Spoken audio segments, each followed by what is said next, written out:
Hello, bachcho. Let's see the question. So the question says the redox reaction among the following is option A reaction of H2SO4 with NaOH, option B reaction of COH2 whole 6 Cl3 with AgNO3, option C combination of dinitrogen with dinoxygen at 2000 Kelvin and option D formation of ozone from atmospheric oxygen in the presence of sunlight. तो चलिए सबसे पहले देखते हैं इस question का कि concept क्या है। तो देखिए क्वेश्चन में हमको क्या पूछा गया, हमको चार रिएक्शन गिवन है, हमको निकालना है कौन सा रेडॉक्स रिएक्शन है। सो इस क्वेश्चन का की कॉन्सेप्ट आपका होगा रेडॉक्स रिएक्शन। सो यहाँ पे देखिए रेडॉक्स रिएक्शन आप किसको बोलेंगे कि कोई भी रिएक्शन में जब रिएक्टेंट और प्रोडक्ट रिएक्टेंट से प्रोडक्ट बनता है तो प्रोडक्ट में आपका रिएक्टेंट में जो स्पीसीज रहेगा उसका अगर ऑक्सीडेशन नंबर का चेंज होता है तो उसको आप रेडॉक्स रिएक्शन बोल सकते हैं। सो अगर हम ऑप्शन वाइज देखेंगे तो पहले में देखिए आपके पास क्या है, reaction of NaOH and H2SO4। So H2SO4 plus 2NaOH, इससे आपको मिलेगा Na2SO4 प्लस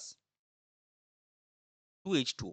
सो यहाँ पे आपका कोई भी स्पीसीज का ऑक्सीडेशन स्टेट का चेंज नहीं हो, क्योंकि अगर आप SO4 देखेंगे तो ये आपका SO4-2 है, हाइड्रोजन का +1 है, सोडियम का +1 है, OH का -1 है।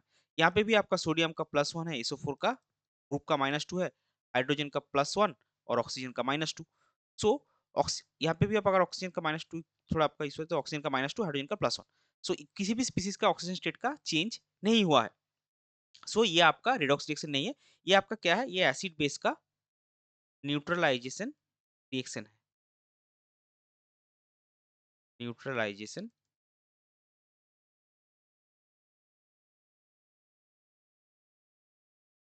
रिएक्शन।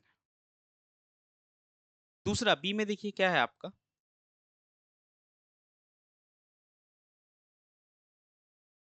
COH2 होल 6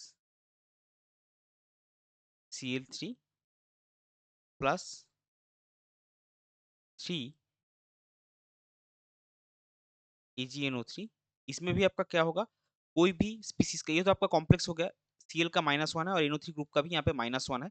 और क्या है, ये आपका वो वार्नर्स थ्योरी ने आपने कॉम्प्लेक्स में जो पढ़ा था वार्नर्स थ्योरी का, ये प्रेसिपिटेशन रिएक्शन है। यहाँ पे कोई भी स्पीसीज का ऑक्सीजन स्टेट का चेंज नहीं होगा, तो ये भी आपका रेडॉक्स रिएक्शन नहीं है। PAgCl का आपको प्रेसिपिटेट मिलेगा, ये भी आपका रेडॉक्स रिएक्शन नहीं है। सी में अगर आप देखेंगे combination of dinitrogen and dioxygen at 2000 kelvin, 2000 kelvin. तो इसमें आपका क्या बनेगा, इसमें आपका बनेगा NO। तो ये देखिए नाइट्रोजन और ऑक्सीजन ये प्योर फॉर्म है, तो इसका ऑक्सीजन स्टेट क्या होगा, 0, इसका ऑक्सीजन स्टेट होगा 0।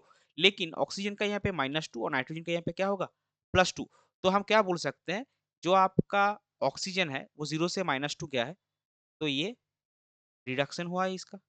और नाइट्रोजन जो है उसका ऑक्सीजन स्टेट 0 से +2 गया है, तो इसको हम ऑक्सीडेशन बोल सकते हैं। तो ये वाला रिएक्शन हमारा क्या हो गया, ये आपका रेडॉक्स रिएक्शन हो गया।